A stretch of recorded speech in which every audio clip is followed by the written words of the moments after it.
Hello guys, നിങ്ങൾക്ക് resin arts ചെയ്യാൻ ഇഷ്ടമാണോ? നമുക്കിന്ന് ബിഗിനേഴ്സിന് പോലും ചെയ്യാൻ പറ്റണ ഒരു കിച്ചൺ വർക്ക് നോക്കിയാലോ? അപ്പോൾ ആദ്യമേ തന്നെ സെല്ലോ ടേപ്പിൻ്റെ ചെറിയൊരു പീസ് എടുത്തിട്ട് ആ ഗമ്മ് വരുന്ന ഭാഗം വെച്ചിട്ട് നമുക്ക് മോൾഡ് ഒന്ന് ഇതേപോലെ ഒന്ന് ക്ലീൻ ചെയ്ത് കൊടുക്കാം കേട്ടോ. ഡസ്റ്റൊക്കെ ഒന്ന് പോകാൻ വേണ്ടിയിട്ടാണ്. അങ്ങനെ അത് 3 വട്ടം ക്ലീൻ ചെയ്തിട്ട് നമുക്കിനി മാസ്കും ഗ്ലൗസും ഒന്ന് ഇട്ട് കൊടുക്കാം കേട്ടോ. അത് നിർബന്ധമാണ്. ഇനി നമുക്ക് റെസിൻ ഒന്ന് മിക്സ് ചെയ്ത് കൊടുക്കണം. അപ്പോൾ നമ്മളെ കയ്യിലുള്ള റെസിന് ഏത് റേഷ്യോയിലാണെന്നുള്ളത് ആദ്യം ചെക്ക് ചെയ്യണം കേട്ടോ. അപ്പോൾ എൻ്റെ കയ്യിലുള്ളത് 1:2 എന്ന ബേസിലാണ്. അപ്പോൾ നമ്മൾ ഹാർഡ്നർ എത്രയാണ് എടുക്കുന്നത് അതിൻ്റെ ഇരട്ടി നമ്മൾ റെസിൻ എടുത്തിട്ട് വേണം അത് മിക്സ് ചെയ്യാനായിട്ട്.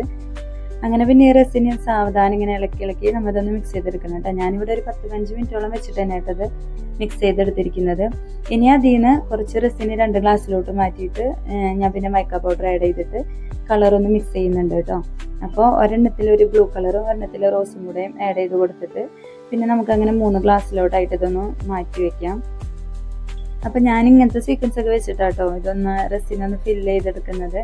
അപ്പോൾ ആദ്യമേ തന്നെ ജസ്റ്റ് ഒന്ന് ഒരു ഗിൽറ്റിംഗ് പൗഡർ ഒന്ന് ഇട്ട് കൊടുത്തിട്ട് പിന്നെ നമുക്ക് ഈ സീക്വൻസ് ഒക്കെ ഒന്ന് ഇട്ട് കൊടുക്കാം. എന്നിട്ട് അതിൻ്റെ മേലെ ഞാൻ ജസ്റ്റ് ഒന്ന് വളരെ കുറച്ച് തന്നെ ഒരു ചെറിയൊരു ലെയർ ഉണ്ടാക്കുന്നുണ്ട് കേട്ടോ.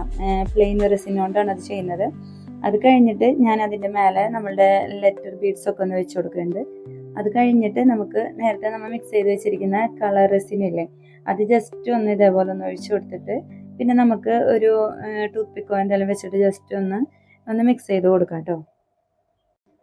അതിനുശേഷം നമ്മൾ നേരത്തെ മാറ്റി വെച്ചിരിക്കുന്ന പ്ലെയിൻ ഡ്രസ്സിനില്ലേ ബാലൻസ് ഉള്ളത് അതൊന്ന് ഇതിൻ്റെ മേലെ ഒന്ന് ജസ്റ്റ് ഒന്ന് ഒഴിച്ചു കൊടുക്കാം കേട്ടോ.